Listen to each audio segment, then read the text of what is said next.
Welcome back to Culture and Compliance. My name is Matt Vady, and today's guest is Dane Palarino. Dane's an inspiring entrepreneur who's made a name for himself in a couple of interesting and powerful areas.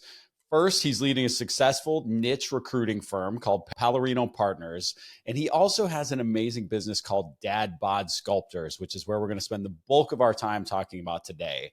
After his own personal journey of going from 30% body fat to 6% body fat, Dane now helps busy professionals find the balance between personal wellness and professional success. We're going to dive deep into how companies can create a culture that champions fitness and wellness. So if you're looking to boost your team's productivity, morale, and health, this one's for you. Let's dive right into it.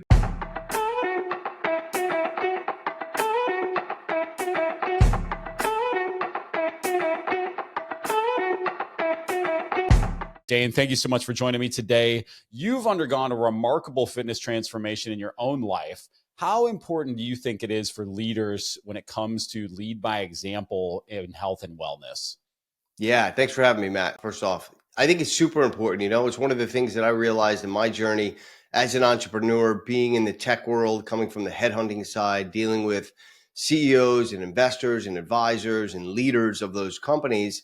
I had recognized that I, at 30% body fat, was the standard, right? And so that's why I was so comfortable being where I was, because I looked like all the other people around me. I actually was one of the founders of Entrepreneurs Organization here in Charleston, and I was probably one of the best fit dudes in the group, unfortunately. And that was, at a lean 30% body fat. So I think one of the things is the standard has dropped a lot in men and also, neighborhoods and in companies. So I think it's super important, one, by setting the standard in your own life and how you carry yourself, not only on the field of business, but off the field. It says a lot about your discipline. It says a lot about the level of seriousness you take yourself, right? Like if you don't respect your own body, how can you expect other people to fully respect you? Yes, you're accredited and you run a business and you've got money, but essentially I think nowadays in a world that's evolving relatively quickly, like there are different standards that people measure men on. And I think from a leadership standpoint, when somebody steps into a room and they're fit and they're vibrant, and you could tell like this person is different, they've got discipline, they've got consistency, I think that raises the bar for everybody else around you. Yeah, I think a couple things to unpack there. First and foremost, you're right, dude. I'll never forget one of my first corporate jobs. I'm walking through the cubicles, meeting the new people, and one of the guys says to me, "Hey, I used to look just like you when I was your age," and he's got a belly that's 15 inches out in the front, Yeah.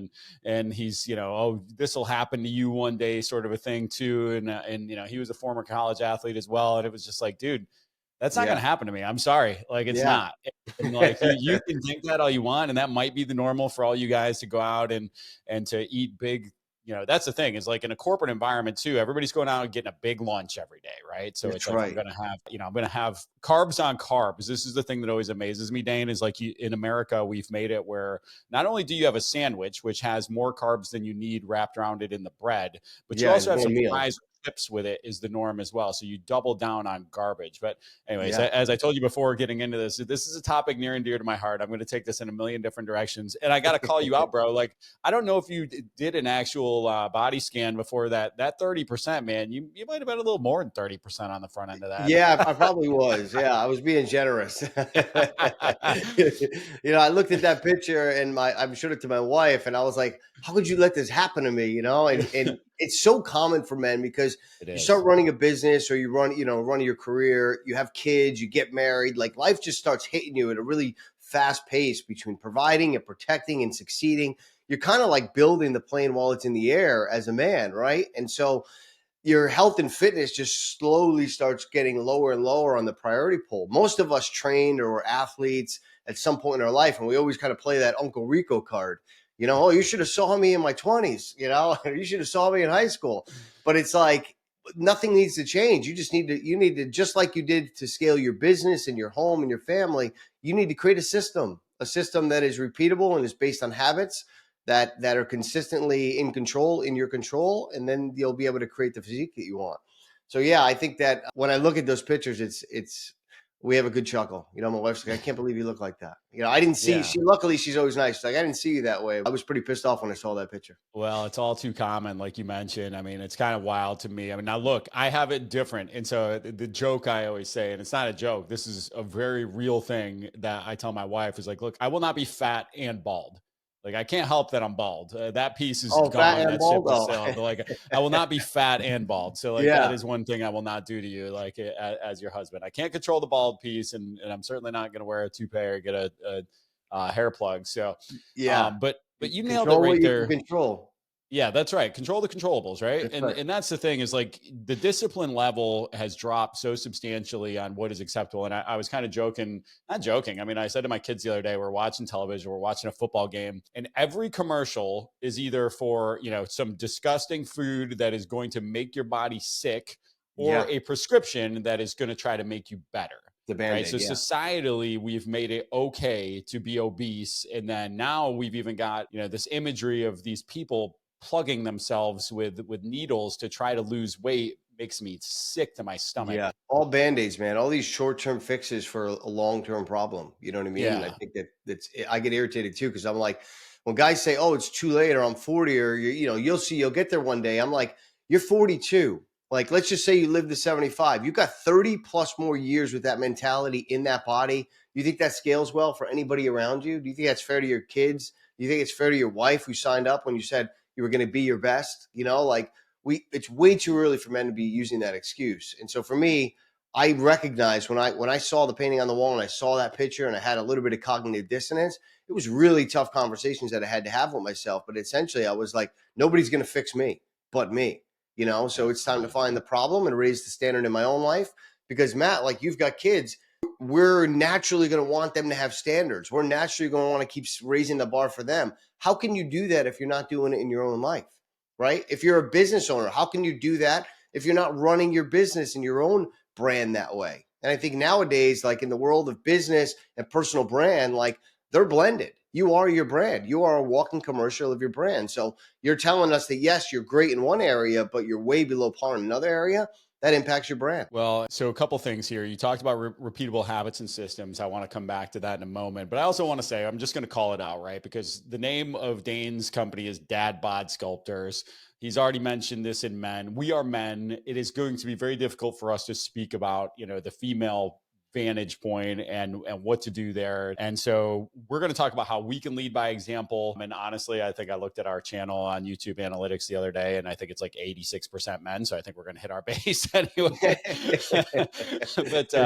but I do want to. I'm pretty sure, Dane, you're 45-ish, I would imagine, because we graduated high school the same year I saw when doing my research. And I'm 45. I just turned 45 last month. During that time, I started a new program that is one of these hybrid athlete program. So I was running 25, 30 miles a week, in addition to working out 5 to 7 days a week of strength training, 45 minutes to an hour 15 every day. And Wow. I own multiple companies. I have multiple children. I Yep. coach multiple sports. I have every reason to deprioritize my health, every excuse, as a lot of Same. people call it, because that's what they always say is they don't have time. But it is about those repeatable habits and systems. And that's what helps to save us in the end, is we default to the level of our habits and our systems. Talk to me Yes. about some of the hardest things that you have to do when you bring somebody into Dad Bod and you're really trying to break some of those habits, put some of those systems in place. What are some of the things that you tackle first? And what are some of the biggest challenges that you have with an individual? Well, I think everybody, what got them here won't get them there. So it's a mindset thing. It's being able to it's I always tell people, like, hey man, if you're looking to lose 15 pounds to go on a summer cruise, like, this is the wrong program for you. Go on YouTube, figure out what a calorie deficit, calculate some macros, you'll get there, but it's not sustainable. So for me, what the men that come in, I say, what we're doing is building 2.0 version of you. So in order to do that, we've got to work on the mind. The mind is going to impact the body. The body is going to be impacted by the nutrition. So we start working on the mindset and changing the way that they look at things so that the things they look at change. And so I just present them with facts, right? Like, we're over 35, our metabolism slows down, right? Our body has gone from a furnace in its 20s to a storage unit in its 30s, 40s, and 50s. We've got to reverse that, and we can do that, right? Two, we've got to recognize, like, we're losing muscle mass. And if we want to be strong leaders and men and protectors of our family, we have to focus on building good muscle, right? And then 3, we've got to recognize that our thoughts become things, and our thoughts are a direct relation to what we put in our body. So if we're not feeding our stomach and our gut good things, we're not going to have good thoughts. So we're always going to have this wavering cookie cutter mentality. So let's just control the controllable. And so then we install a couple of things. One, it's an early wake up time. We're going to prioritize you first, right? So we're going to make sure that we're unwinding properly at night so that we wake up first thing in the morning before our children, before our kids, before the world starts pulling at us, right? And we're going to have that me time. 2, we're going to start reading things that work on the mindset, right? And you wouldn't believe how successful some people could be, but they're so far away from this component. I've got guys that run 150, $200 million businesses that, have gotten so far away from that. And so just spending 10 minutes a day in a book that kind of helps them reframe their thoughts. 3, I say we're going to do an intense workout, whether it's 15 minutes or 50 minutes. We're going to move the body. We're going to release some serotonin. We're going to release that dopamine, and we're going to raise our vibration, right? These are things that we can control. 4, we're going to follow a meal plan, one that's going to give us these micro goals every couple of hours that's going to allow us to have the energy and the stability in our mood to get through the day. These fasting protocols and these ketos, they're great protocols, but they're not sustainable. For the busy guy, he crashes around 2 or 3 o'clock, and now he's relying on caffeine, and he's crushing his cortisol, and then he's not getting the results he wants. So it's like, we're going to stabilize that. So that's going to be following a meal plan that's going to work for you. And then I always recommend number 5, like pull out the vices, brother. Like remove the alcohol, remove the weed, remove the escape that you have in your nighttime routine. Like create a life that you're so proud of that you don't need to escape from. And so those are kind of the 5 controllables that changed my life. And I teach guys, some of them it's just cutting the cord on certain things, but every single day I become accessible, and every single week we do a check-in to calibrate. And those calibrations really become impactful for them because they're able to kind of look at their week and their habits through a lens and say, yeah, you're right, I didn't see that. And we start catching these bad habits, and we just start swapping them out for better habits. I love that. That's a great protocol. I mean, there's nothing in here. Let me ask one thing on the reading piece. What are some books you recommend early on? The Art of Living is a great book. Yeah. The Daily Stoic is another great book by Ryan Holiday. Ego is the Enemy is another great book. Really, it's stoicism. Like if you look at the premises of these books, it's teaching you how to control the controllable, which is the only thing that we can control. We cannot control what comes at us in a day, like from our kids, from our wife, from our business, from our employees. All of that we cannot control. But when we realize we're in control with how we respond to those things, then it becomes a lot more, you feel more empowered.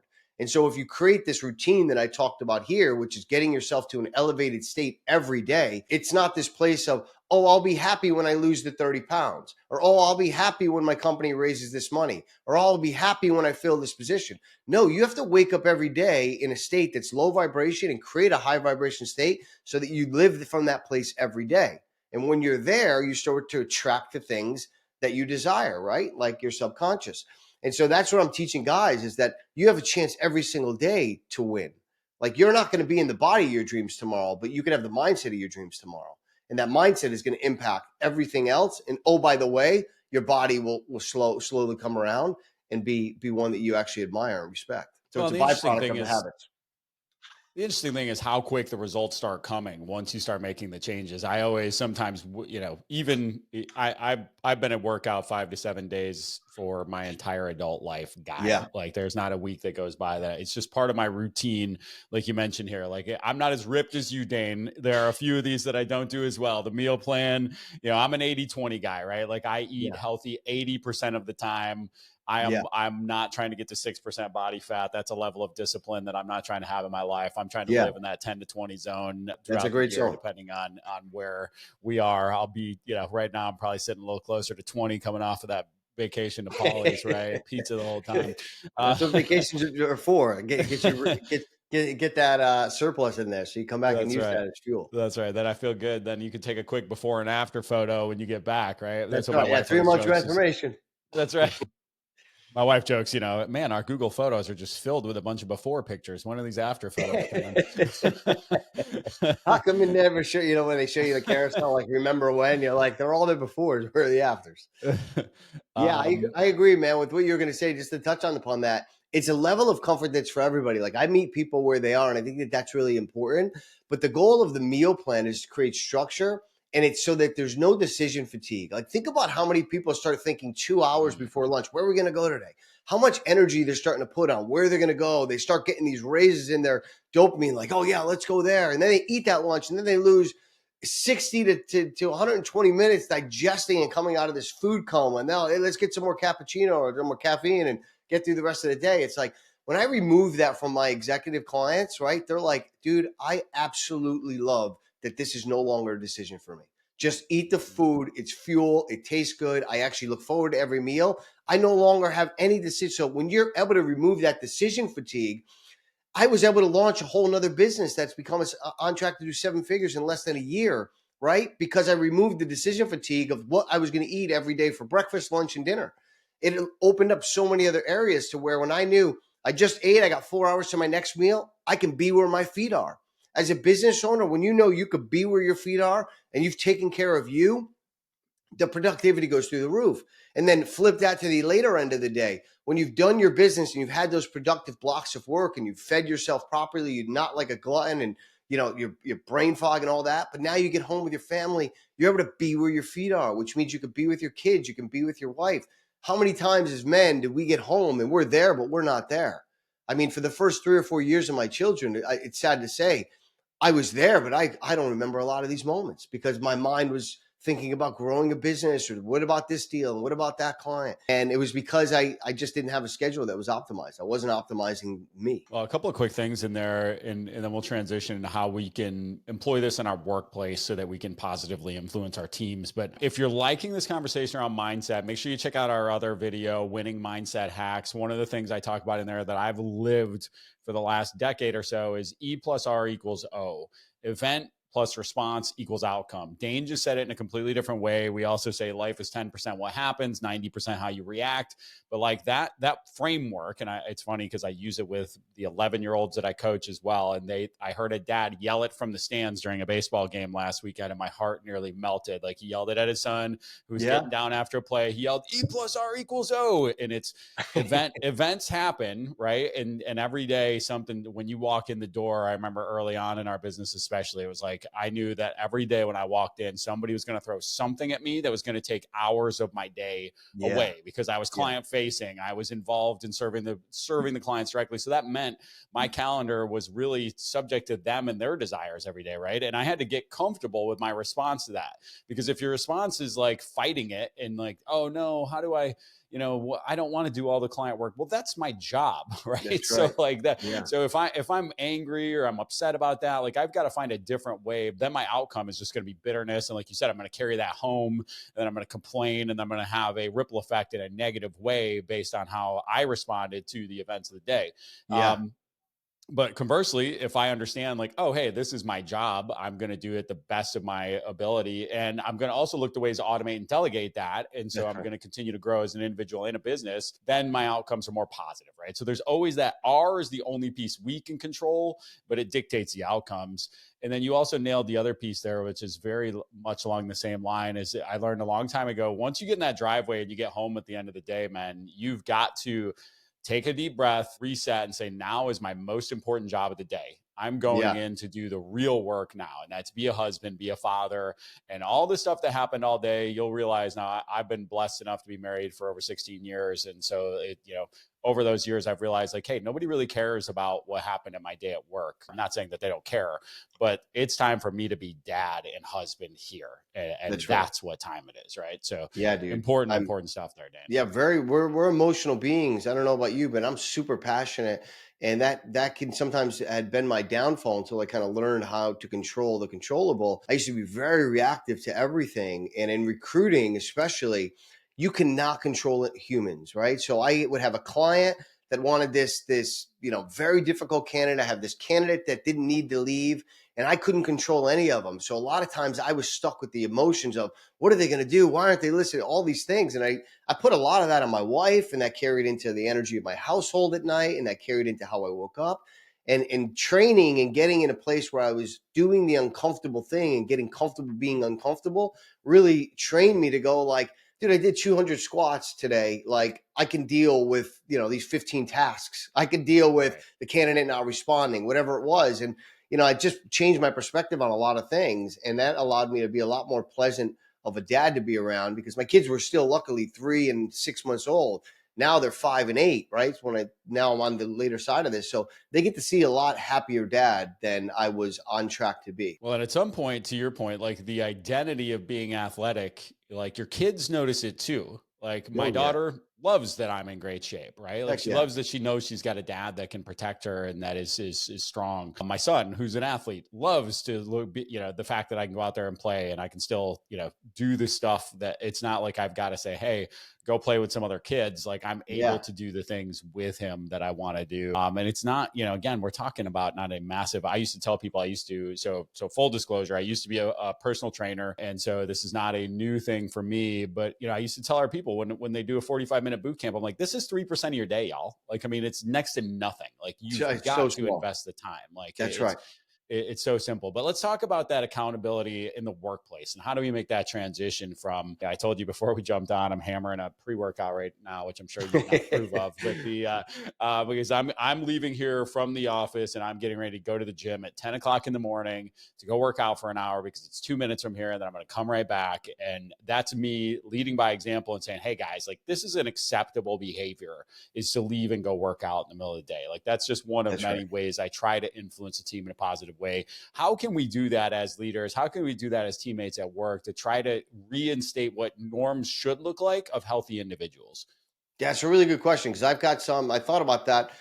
I have clients that are, in law enforcement, so SWAT, and these guys get 90 minutes paid to go to a gym every day. Like that is a Nice.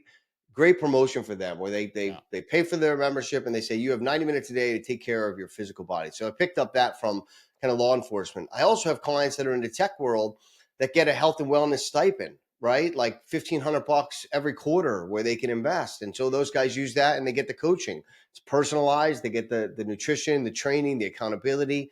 Like that is something that says, hey, we're going to meet you where you are. Like a $60 gym membership doesn't cut it, because they don't know what to do. They don't know how to do it. They don't know when to do it. Then when they do it, they don't get the results because they don't know how to feed themselves. So it's giving them a little bit more of the ability to kind of support, like, hey, when you're not here, we want you to prioritize you.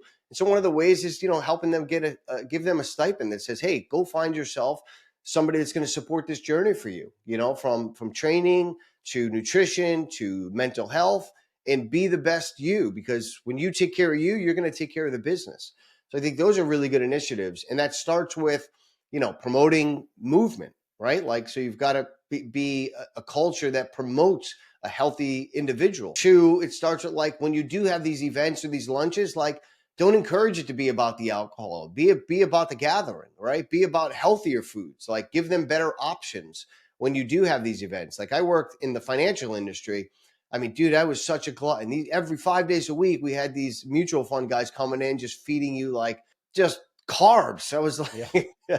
I don't even think they offered a protein source. So, like those types of things where it's like people just don't know. So as a company, you've got to educate yourself, get yourself with an organization that says, hey, we can support your employees and let's give them a path to personalization around this healthcare, around this physical health, around the nutrition, around the mental health.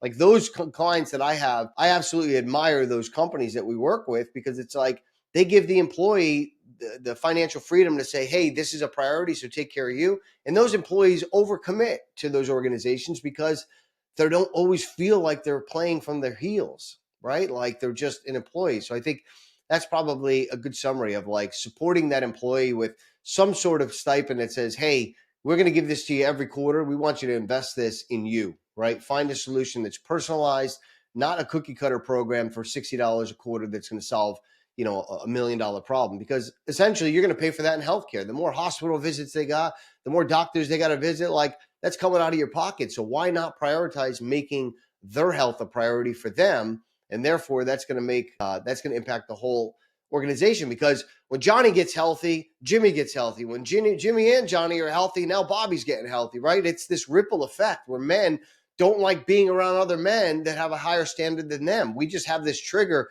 of personal development. And so when somebody shows up, like I always say, like the dad bod's cool until Alex Abs moves in the neighborhood and shows up at the summer pool party. Right? And then all those chubby dads are like, well, who the hell is Alex Abs and what's he doing? Uh, so I think it's just, somebody setting a standard and holding it and then saying, hey, we're not here to judge, we're here to support, and put that hand out for them. Well, and it sounds like we align a lot there, and that more often than not, what I see people do with any benefit at an organization is they roll out what they think they should roll out, right? So let's use the example of free gym memberships. Yeah, Awesome. Everybody on the team, free gym memberships. Well, only 20% of those people are going to the gym because, to your point, the others are either intimidated, they don't understand when and how they should go, they don't understand what to do once they get there. Whatever the case may be, they're just not going. So it's a waste of money, right? So yeah, you've got to meet your people where they are and make sure that you've got programs that are designed based on the size of your company, the demographics of your company. Like, to your point, you might work in a company that, heck, half of them are CrossFitting already, and all you've got to do is add some fuel to the fire, and you're just going to help them out, and it's going to be, they're going to have that level of commitment to you because you've supported something that's important to them. Whereas that's right. others, you might see them through that transformation that they couldn't have gotten anywhere else because they did not get that positive influence. And that positive influence, man, David Liverett, I'm going to give you a shout out. I know there's never in a million years you're going to listen to this, but this is a guy I used to work with at one of my first corporate jobs, and I noticed going back to going out to lunch every day. Well, he would have broccoli as a side instead of fries every single day. So he'd get, instead of the big loaded up sandwich, it would just be a prime rib sandwich on a roll, wouldn't eat the whole roll, and he'd have broccoli instead of fries. And like just that small thing of knowing like, hey, this is a balanced meal. Right. Yeah. Like what those guys are having is a bunch of garbage and they're going to get the results of it. And like, this is a balanced meal and this is what I'm going to have for my lunch. And just me seeing that as an early 20 something going like, oh, there are guys following the path that Yeah. makes sense. Right. Like, so Yeah. set the example. And oftentimes, because otherwise, I see this all the time too. People will see me at an event where I am eating super unhealthy because it's like, hey, we're at the football game, we're eating Bojangles, whatever. And then they'll be like, oh, see, he eats Bojangles too. He must be doing something, like there's something different. I had a guy ask me literally at a kid's birthday party a couple of weeks ago. He's like what supplements? You must be taking some like really good supplements or something. Like, what are the supplements you're taking to stay lean like that? I'm like, dude, it's not supplements, bro. Like, this is the only time I'm going to eat pizza this week, man. Like, I'm Yeah. not going to eat pizza every other day this week. Like, that's That's it. right. Like, I make room in my life to have pizza at the kid's birthday party, to eat the cupcake, to do all that stuff Yeah. because I'm balanced the rest of the week. So That's right. make sure that you're seeing the whole picture when you think, and now again, I'm going to go off on a tangent because again, this is a really important topic to me, but like genetically, that's the other thing. People always think it's genetics. Well, genetically they're different. And look, genes are different for sure, but I come from a family of obese people. It has been a bugaboo for my family forever. And then they just keep perpetuating the cycle of obesity in our family. And so it's something that's important to me because you can break it. Right. I'm breaking this cycle for my family. And I know that if you're listening to this right now and you made it this far, like I tell you that you can be the one who breaks it if you come from a family of that. It's not genetic more often than not. It's habit based. It's what you're putting in your body. It's a wellness and understanding of what that is doing to your body. So don't fall trap to that excuse. Yeah, it totally is, man. I want to elaborate on that because both my parents are super heavy. They've just let themselves go, and I've been the black sheep forever. But here's the thing: every business and business owner wants the power of influence, right? So I teach my clients, like when they're like, "Well, what do I do when I go here?" And I don't want to be the oddball. Why don't you want to be the oddball? Why do you want to show them that you're average just like them? Right? Let's just reverse it. Let's say that you start showing up with a balanced meal that's got a good protein, a lean carb, right? A healthy vegetable. And you start carrying that in and eating that. At first, they're going to be critics like, oh, who's this guy bringing his lunch? Who's he think he is, right? But as soon they start seeing that your body start changing week after week and they're not, that critic turns into a curious individual. And they start saying, well, hey, how many times a day do you eat that? And how do you season it? Oh, does it taste good? And how's that impacted you? Now, when you open up the rule of curiosity for this individual, you have what? The power of influence. You have the ability to say, yeah, let me tell you why I'm doing this. And let me tell you how I make this happen. Let me tell you how it's made me feel. And now you've just lent a great amount of knowledge and information through your standard to somebody else. And I have so many examples of my clients like this. Like they're always initially like uncomfortable, like, oh, I don't want to be eating something different than my kids. I'm like, do your kids like, do you want to eat Chick-fil-A with chicken nuggets and fries every night? Like, is that what you want to show them, that you're the cool dad, that you can do that? Or do you want your kids to be curious about, damn, why is my dad jacked? Why does he look different than the other dads?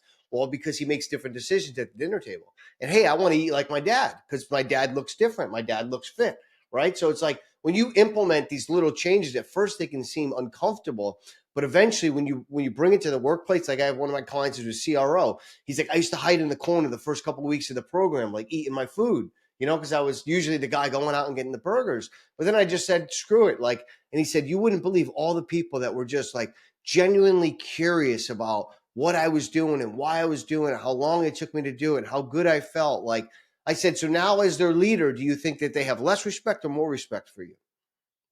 I don't have to answer that question. I think And then he was able to say, yeah. And so now guess what? Betty and Barbara and Johnny and Jim, they start thinking about, well, I don't want to be the guy eating the burger and fries now. I don't want to be the guy overeating the pizza or over drinking. So, when you open up, when you set a standard, people become curious. And when they're curious, gives you the power of influence. I mean, hands down, there's no greater way to influence.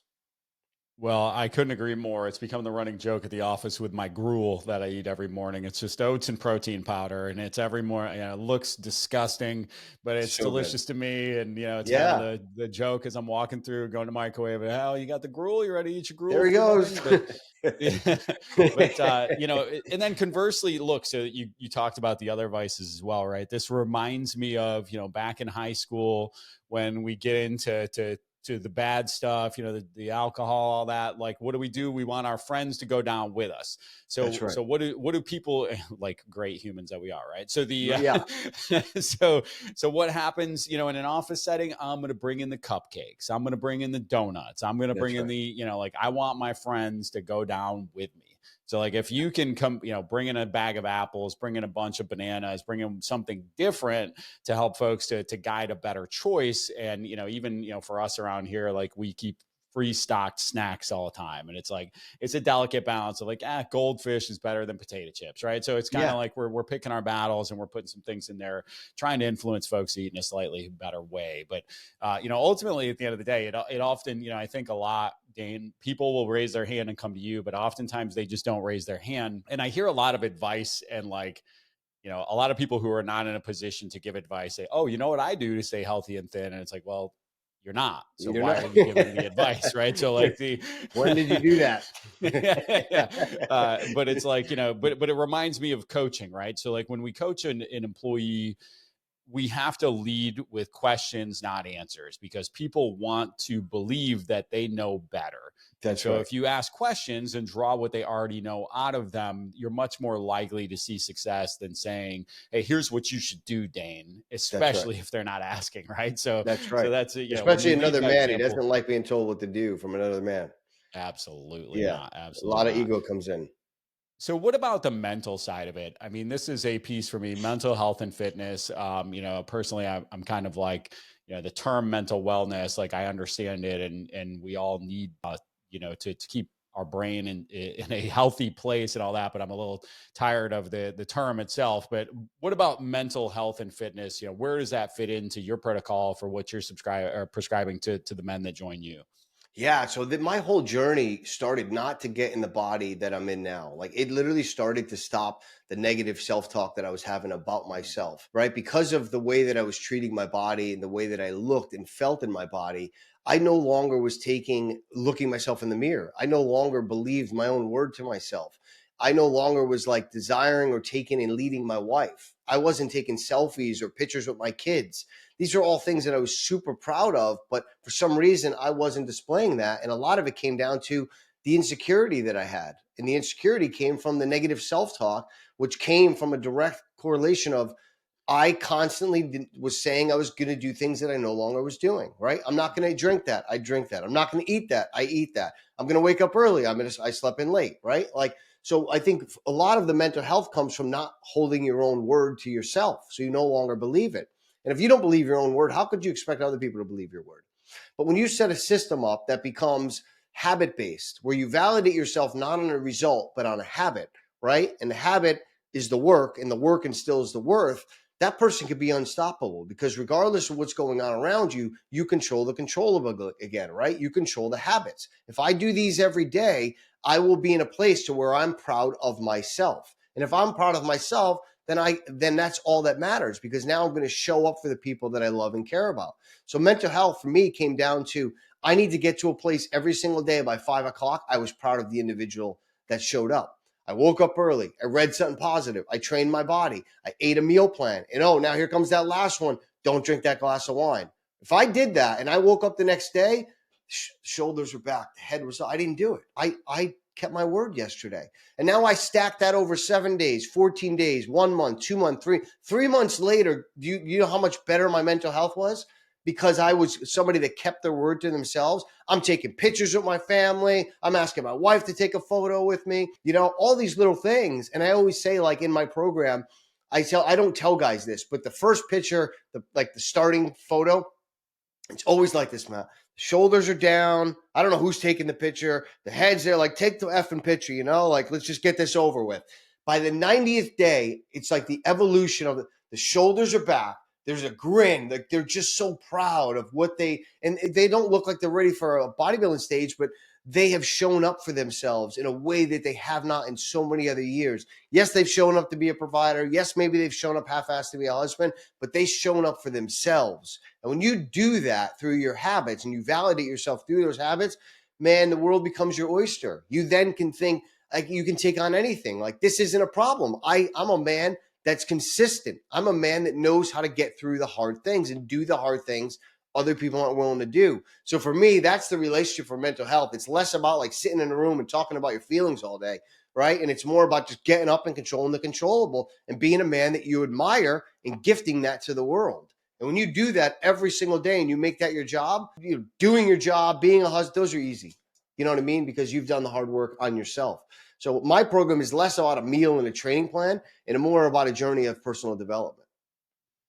I love it. And I have a saying I use all the time: evidence breeds confidence, right? So as soon as you produce that evidence, no matter what it's in life, all of a sudden you get that much more confident, right? Oh, Because yeah. to your point, like it's very hard to be confident in something you've never done before, especially a That's lot of right. people. I'm in a unique spot, right? I've been playing sports since I was 8 years old, and it's always been a part of my life, even if it wasn't a part of my family's life. Either way, it's something that the people around me influence me in a positive way to go on this journey. And like, I wouldn't know any other way. I wouldn't know how to start a day without a workout. Like I said, I'm already antsy right now. It's almost 10 a.m. and I haven't worked out. And it's like, Pre-workouts kicking in, the skin's tingling. yeah. I got the face a little hot. Yeah, I know. And I want to go back to I always feel like I have to hedge on this. Like, I'm not saying there's anything like mental health's not a real thing. I don't want my earlier words to be misconstrued. What I get tired of is I need a mental health day. Well, you just need a day off, right? Like, we don't need to call it a mental health day. Like, we all need a day off. Like, that's why, like that's a It's human the thing. labels. Like, we don't need to throw it. Yeah, exactly. A label on it. But I do love what you just said there. So many great things coming out of this. And I think a lot for people to build on as they take their own fitness journey. What's the lead domino for you? If I'm somebody who's listening to this and I've made it this far, this means I'm really, really interested in this topic. This means I've got something inside of me that's telling me right now, I need to take a step towards creating a better me. What's that first step you tell somebody to take? It's setting a goal to wake up earlier than everyone else, and prioritize yourself. Like, have that space for you, right? And you're going to realize like the negative self-talk may start coming, the anger, like the frustration, like those come, but that's where you start working on that process. But the predecessor to that is planning the night before, a nighttime protocol, like unwinding properly. When I said I needed to start getting up early, I recognized, well, then I have to change the way that I go to bed.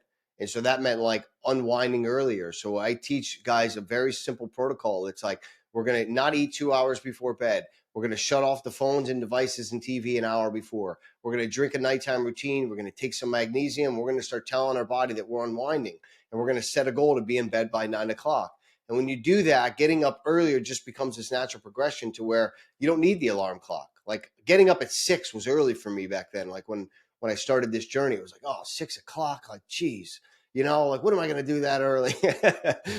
And then now it's like 3:30, 4 o'clock, no alarm clock needed. I'm up like that. And it's because I unwind. I have this routine every night. It's very consistent and it's reliable. And it helps me say, like, I'm going to be ready tomorrow. And I always wanted to be somebody, like, one of my goals was like, because I was never this person, like, if somebody is in a wreck or they're in a jam, like, and they have to pick up the phone at 3:30, 4 o'clock, 5 in the morning, like, they're going to think, who's the one SOB that I can call? It's like Dane Palarino. Like, I wanted to be that person, and that meant I needed to be consistent to my routine and my habits. And that meant I need to show up for myself if others were going to know that I was going to show up for them. So having my wife and my kids know every morning, like clockwork, they're going to come down and I'm already there, right? And I'm ready to receive them. That starts from the night before, me just setting in a proper protocol. And then that leads to healthier habits. I love that. The day starts the night before, or something lived by for decades and can't agree more with. And now let's hit on that self-talk for one quick minute, and then we'll call it a day here. But I had this, so I'm human like everybody else, and I'm not jacked like Dane. I'm going to do something. I'm going to put up a couple photos of Dane over the stuff, so you can see just how jacked this cat has gotten on his journey. And I'll even give you a little recent beach photo of me after lots of pizza, so you can see I'm not BSing. But the self-talk thing is so important, right? Because I'm one of these guys who ebbs and flows a little bit, right? So I'll go through a period where, like vacation, I just binge eat on vacation. It is like a natural trigger for me that when we go to Polly's twice a year, when I'm in Polly's, I just eat from sundown to sunup. It is terrible, but then I come back and I bounce back and it's all right. But so I go through these times though throughout the year, like the nighttime food, right? Oh, football game's on. I'm standing here over by the pantry. I'm munching away. Now I'm doing the sweet and salty evolution, back and forth, right? And then I'm just pounding food.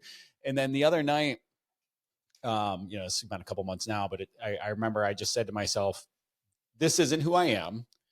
I'm the protein shake before bed guy. Like, that self-talk was there for me when I needed it, because I was about to go down the drain again and go into it. It's like, whoa. That's not who you are. Get the protein shake, have it with your almond milk, and go to bed like you do every other night, and be done with it and move on. Right. So once you've established the habits, they also help you to rescue yourself with the self-talk, because you realize, like, hey, I am this other person, even when I make mistakes, because you're going to, right? Yes. The gym is for the mind, the kitchen is for the body, right? And so for me, I made a lot of mistakes in my process, but I would always play the tape. Like, okay, I'm going to eat this ice cream tonight. What happens tomorrow? Do I wake up at 4:00 feeling great? No, because I know how I respond when I have sugar, right? One, it screws up my digestion. When I eat the pizza, it screws up my digestion, which means that impacts my meal plan tomorrow. And then that impacts how I show up for my business and how I respond to people around me, because now I'm thinking I didn't keep my word to myself last night. So now I'm going to have a disdain lemon in my mouth when my wife comes at me with something basic, and I'm like, and I'm pissed off at her. Right. And she didn't do anything, but I'm really pissed off at me. So I played enough of these tapes out, like, okay, I'm going to do this and I'm going to indulge in this. What happens tomorrow? How do I feel about myself tomorrow? What happens 2 days from now? Like, okay, yes, I love French fries, but I know every time I eat French fries for 3 or 4 days, my body's inflamed from the seed oils. So I know, okay, well, is it really worth it? So I had enough of these experiences to where I started to associate more pain than pleasure with some of these decisions around alcohol or pizza or fried foods, things I love and I enjoy indulging in at the moment. But I recognize, play the tape, Dane, play the tape. And so I would play the tape. And I always loved the person, like, created a man that I admired and gifted him to the world. So I love, I love waking up this version of Dane more than I love this short-term feel of consuming this ice cream. So I'm not going to do it. And so I created this association like a while ago that bodybuilders don't do that, right? What would a bodybuilder do? Because I was trying to really focus on building muscle like a bodybuilder, except keeping in my regular everyday life. And so even things like with alcohol, my son had asked me, like, well, Dad, he knew what alcohol was. Like, do bodybuilders drink wine? And I said, no, bodybuilders don't drink alcohol. It stops fat burning and it stops muscle building. They don't do it. So now we're out at an event one time, and the lady said, oh, what do you want to drink? And I said, oh, I'm going to get a tequila. And my dad said, but Dad, my son, who's 6 years old, Dad, I thought bodybuilders don't drink alcohol. Man, I looked at him like, damn, he's right. And I said, I had to make this conscious decision because I put myself out there. I set a new standard for him, but now he's holding me to that standard. And I said, I can now just talk my way out of this and completely show my son that I'm not a man of my word, or I got to hold the line here, even though I wanted this tequila because I was out in a Mexican restaurant and I wanted to have a good time. All right, I'm not going to do it. A month later, same thing. I said, I'm going to get a tequila. He said, isn't that alcohol? I said, yeah. He said, bodybuilders don't drink alcohol, Dad. That was almost 2 years ago, and I've never drank alcohol since. So all these years where I was lukewarm on just this one little thing, my son held that standard. And now even with things like ice cream and cookies, like if I go, Dad, you can't eat that, you're going to lose your abs. It's like, all right, man, you got me. So I've put people around me through my habits to where they've recognized, even family members that used to be like, come on, have the cupcake. They now this son of a bitch ain't breaking. He don't eat the cake. I love it. So I love for it. me, it was just holding the line long enough to get on the other side of it. And I always tell guys in the beginning of my program, I'm the tugboat. But once I get you 2 or 3 weeks down the road and I get you results that you have not been able to get for yourself in a long time, your compliance is going to go from 60% to 70% because once you're a believer, you tend to put a lot more energy and interest behind it. And that's kind of where the magic happens. So it's just getting far enough along the lines to know like how this decision impacts this result and this outcome. And so I created a life that it was like, I love the way that I feel and operate running my meal plan. Like, I'll be honest, over the last 2 years, I've eaten almost the same exact thing every single day, 5 or 6 times a day, very little variation. And I look forward to every single meal because of how it makes me feel. So, men are creatures of habit. It's just creating the right habits. I love that. And if you're looking for an easy way to do that, one of the things I did was I got my Fitness Pal and I would go in and I would design a day based on what some of the things I like to eat normally, to Dane's point, and then where are my gaps in my macros and where does that, do I need to be at a deficit? Do I need to be at a That's right. surplus?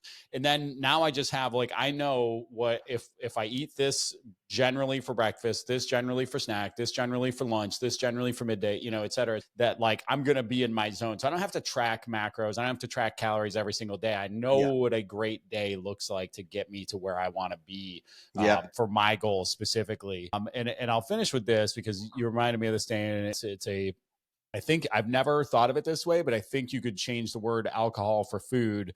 But I heard a long time ago, alcohol is borrowing joy from tomorrow. And so like if you think about that, right? I mean, if the good time today comes at a price tomorrow, right? And it's the same thing with food. And I never really connected those dots until you just said it. Is like, that slice of pizza at 10 o'clock is just, you're just borrowing some joy from tomorrow, man. That's all the rest of your day is going to be. So this has been awesome, dude. I appreciate the time. And we'll put links where you guys can connect with Dane and learn more about him in the description. Make sure you do that. Make sure you follow along. If you made it this long, dude, you better subscribe. You better smash the like button. You better do all the stuff, dude, because obviously you like what we're doing here. And I appreciate you stopping by. Thanks, Dane. It's been an awesome conversation. Of course, brother. Thanks for having me. Great chat.